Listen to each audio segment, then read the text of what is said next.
Well, hey, welcome back. I'm Chris. I'm the pastor at Compass. As always, I am so glad that you're with me today. Now, at Compass, we have core values that help us to make decisions. The things that we do are guided by what we value the most as a church. And over the last several weeks, we've talked about how church should be fun, how we grow grapes, not pineapples, we reproduce at every level, and there's no plan B. And you can learn more about these core values by checking out the rest of this core message series, either on our website or our podcast, one of those places. But today we're going to talk about what is probably our most practical value in how we actually live it out. Now, I don't know if you know Kurt and Melissa Livesey, who are part of Compass, but they are the founders and owners of Jasper's Java here in town. It's a converted storage unit with drive-through coffee. And if you haven't been, you need to go because it is awesome. First time I went was on their opening day because I wanted to show my support by being, a good customer and by getting a drink and posting a picture of it on social media. And so I ordered what they have is called a Nandini South Indian coffee, which is exotic and delicious. And Jasper's is the only place where you can get one in town. And when the barista reached out to hand me my drink, I grabbed it by the top of the cup. And as soon as I got it into my window, two things happened. First, the lid popped off, and then fresh blazing hot coffee spilled all over me and all over the inside of my car. I did still post to social media, but instead of a smiling picture with a cup of coffee, I posted this picture with coffee spilled all over my jeans and my console. They did give me a new drink, but I learned never to grab hot coffee by the lid. Totally my bad. Now, the fact is that full things are more likely to overflow and spill. When they get nudged, jostled, or shaken, even set on uneven surfaces, full things will spill out.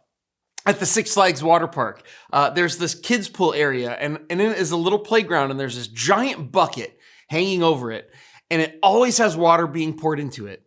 Now, when it fills up, the weight of all that water inside of it tips it over, and then it all pours out onto the kids who are both unsuspecting and ready for it. And then it tilts back up and it starts being filled again. It is inevitable that when the bucket is filled, it will overflow and spill out. And this morning, we're going to talk about what happens when we overflow and spill out. And to do that, we're going to look at a letter that Paul wrote to the church at Corinth. And to do that, we're going to begin here in 2 Corinthians chapter 8, verse 1. Paul says, "Now I want you to know, dear brothers and sisters, what God in his kindness has done through the churches in Macedonia." Now, in this letter to the Corinthian church, Paul put aside a big chunk to talk about a mission that he was undertaking. And it was the collection of funds for the church and for the poor in Jerusalem. You see, in the middle of the first century, there was a massive famine that hit Judea, and it had significant impacts on the population of Jerusalem. People were starving to death, especially the poor. And so Paul spent the better part of 2 years traveling around what is now modern-day Turkey and modern-day Greece, and he's collecting funds to help the churches in Jerusalem. And he's collecting from churches like the church at Corinth. And to encourage the church at Corinth in this mission, Paul was giving them an update by letter to let them know how it was going, and he did it by telling them about what the churches in Macedonia were doing. And so this is how he continued. Let's read it again. "Now I want you to know, dear brothers and sisters, what God in his kindness has done through the churches in Macedonia." And then in verse 2, "They are being tested by many troubles, and they're very poor." Now, there are 3 churches in the region of Macedonia that are specifically mentioned in the New Testament, and they are the churches at Philippi, Thessalonica, and Berea. And Paul describes these churches as being tested by troubles, but that's a little bit of an understatement. See, Macedonia was not friendly to Christians. When Paul first arrived on his missionary journey in Philippi, it did not go well. Look what happened in Acts 16:20. So it says, "The whole city's in an uproar because of these Jews," they shouted to the city officials. "They are teaching customs that are illegal for us Romans to practice." A mob quickly formed against Paul and Silas, and the city officials ordered them stripped and beaten with wooden rods. They were severely beaten, and then they were thrown into prison. And then in prison, they were put into stocks. Now, this is just the start. Because after Paul and Silas were beaten and imprisoned in Philippi, A riot then started because of them when they went to Thessalonica. And then after they left Thessalonica, they were driven out of Berea by people from Thessalonica and surrounding cities and towns. Each time Paul managed to escape, but the Christians who lived there didn't. The churches in those cities, they were still hated and persecuted. And as a result of being culturally marginalized because of their faith, Macedonian Christians lived in extreme poverty. They were persecuted and poor. But look at what Paul wrote about them next, and we'll read it again, 2 Corinthians 8, 1-2. Now I want you to know, dear brothers and sisters, what God in his kindness has done through the churches in Macedonia. They are being tested by many troubles, and they are very poor, but they are also filled with abundant joy, which has overflowed in rich generosity. So the churches in Macedonia, they were filled with abundant joy, which overflowed in rich generosity. It's kind of like the giant bucket at Six Flags. What they were filled with overflowed. And it's the same for us. What we are full of, it will spill out. Just like an overfilled cup of coffee, when you are nudged and jostled in life, what is inside you will spill out. Think about your life for a second. What spills out of you when life throws you curveballs? What overflows out of you when your life looks like the Macedonian church, when you are tested by many troubles, when you are in need and everything seems like it's coming up short? What comes out of your life when life pushes on your pressure points? Do you run away? Do you lash out? Do you freeze up? The surfaces of life will be uneven at times, and what you are full of will spill out.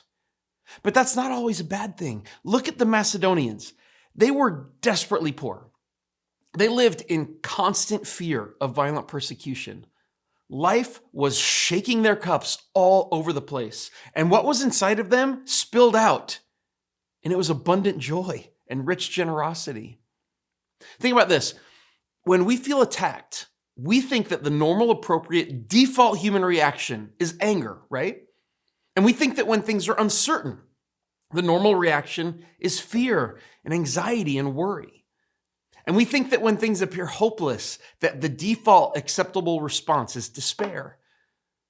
But that's not what spilled out of the Macedonians. Look what happened when they were under attack and facing scarcity and insecurity. Let's read this whole thing again up to verse 4. Now, I want you to know, dear brothers and sisters, what God in his kindness has done through the churches in Macedonia. They are being tested by many troubles, and they are very poor, but they are also filled with abundant joy, which has overflowed in rich generosity. For I can testify that they gave not only what they could afford, but far more, and they did it of their own free will. They begged us again and again for the privilege of sharing in the gift for the believers in Jerusalem. They even did more than we had hoped. So, looking at the church in Macedonia, excuse me, not only did they not react in the way that most people would think was appropriate, they actually doubled down and did the opposite. They were being persecuted, but they expressed abundant joy. They were crazy poor, but they were begging over and over again to give. When was the last time you were sitting in a church service going, man, come on, Chris, hurry up, just get to the offering. I just want to give. And all of this, it wasn't about improving their own circumstances. It wasn't like they felt bad, but then God gave them abundant joy and then they felt better. Their abundant joy and overflowing generosity wasn't about them. It actually affected other people. It spilled out on the poor and hungry in Jerusalem. And when we overflow, what spills out of us, it doesn't just touch us, it touches others. It splashes around, it sloshes onto other people. It's like those champagne towers that have glasses all stacked up on top of each other. And when you keep pouring champagne into the top glass, it overflows into the glass below, which overflows into the glass below, which overflows into the glass below. What spills out of you will spill out into the lives of others. But that does include the bad stuff too. I mean, maybe you know what it's like to have someone in your life whose anger or bitterness or fear spilled out onto you. Whatever's in us is what comes out when life shakes us up. So what was different about the Macedonians? How were they so poor and so persecuted and yet so filled with joy and generosity? Well, let's look at 2 Corinthians 8:5. They even did more than we had hoped, for their first action was to give themselves to the Lord and to us, just as God wanted them to do. They gave themselves to the Lord. They surrendered their hearts, their lives, their attitudes, their entitlements, and their desires to Him. And not only to Him, but to each other. They surrendered what they had for the good of others, which is ultimately what brings us to our next core value, and that's this. We live open-handed. We live with open hands. Living open-handed is ultimately our value of generosity, and let me explain that. So this is an M&M. It's mine. I get to do whatever I want with this M&M, and when I hold it in my open hand, nothing changes. It's still mine. The challenge is that when my hand is open, God can just come along and take it away.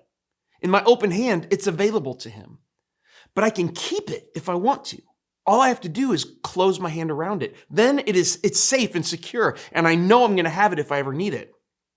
The problem with having a closed fist is that while I get to keep what's mine, God can't give me any more. It doesn't matter how much He pours off of my closed fist, it just bounces off. But when I open my hand up, even though God can take whatever He wants, He can also replace it.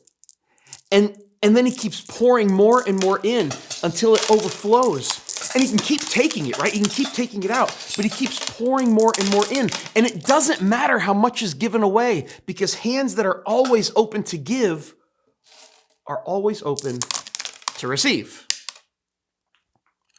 Now you may be thinking, here we go. The church is always trying to get money from us, and Chris has finally showed us his hand, literally. And now we know that Compass is no different. Getting our money is even one of Compass's core values, right? Well, no, that's not really the thing. And just for the sake of argument, let's just go ahead and remove money from the equation altogether. The Macedonian churches, they did give money to help people in desperate need, even when they didn't have much to give. But that wasn't the gift that mattered most. In fact, let's rewind. Let's go back and let's look at the first thing they gave. 2 Corinthians 8:5 again. They even did more than we had hoped, for their first action was to give themselves to the Lord and to us, just as God wanted them to do. The first thing they gave to God, the first way in which they lived open-handed was with themselves. They said, God, here I am. Do what you want with my life. Do what you want with how I think, with how I interact with others, and how I live in the world. They didn't say, okay, God, here's some money. Are we good now? That's not living with open hands. Living open-handed is a posture we have with God that is about so much more than our bank accounts. So just take money out of the equation completely and replace it with this. Ask these questions. Do I live open-handed with my time? If I let God organize my calendar, how might it look different? Do I live open-handed with my ideology? Am I willing to let God poke around in my politics or my parenting philosophy or the ways I view the world? Or do I constantly fight against the clear ways of Jesus because they push against how I think about things? Do I live open-handed with my relationships with others? Do I surrender what I want for the good of others? Do I care about the needs of the poor, the oppressed and the marginalized, the orphan, the widow, the immigrant? Or am I more focused on my own comfort and values than alleviating their hunger and poverty? And finally, do I live open-handed with my theology? Am I willing to let God challenge my long-held religious beliefs? Will I let God challenge things that I've been taught in church that maybe don't perfectly align with His kingdom values? Or am I closing my fist around my religious ideology because I'm afraid I might lose ground in the culture, or even worse, I might have to face the fact that I'm wrong about some deeply held religious belief? The Macedonian churches, they were generous with money, but only because they were generous with everything. Because the first thing they gave to God was their lives. They didn't give money because they were told to. They gave because they were filled with abundant joy that overflowed in generosity. And you know what? If they didn't have money, they would have given something else. They would have given whatever it was they had to give. Our value at Compass isn't Christians should tithe. It's we live open-handed. And I can't tell you what to be generous with because I didn't give it to you in the first place. I didn't put what you have into your hands. God did. I'm just asking you this. Whatever you're holding on to, will you open your hands to God with it? Will you give your time and talent to serving in the church or kids ministry or hospitality or hosting a group? Will you be generous relationally and make it a practice to find ways to know, love, and care for new people? Will you be generous with your long-held ideologies, holding on to them with open hands to God so he can change how you think about a thing, to shift you to a kingdom mindset? Will you give out of your wealth to care for those who don't have any and to see God's kingdom grow? We are meant to be like that bucket at Six Flags, getting filled up and then pouring out, overflowing and getting refilled. So may we live with open hands instead of closed fists. May we be generous with what God has given us, whatever it is. And as we do, may our generosity transform our lives and the lives of others, whether they are the hungry and poor around the world, the people within our church community, or the people that live at home with us. Let us be filled with abundant joy and overflowing with generosity as we live with open hands. Thank you for joining me. I'll see you next time.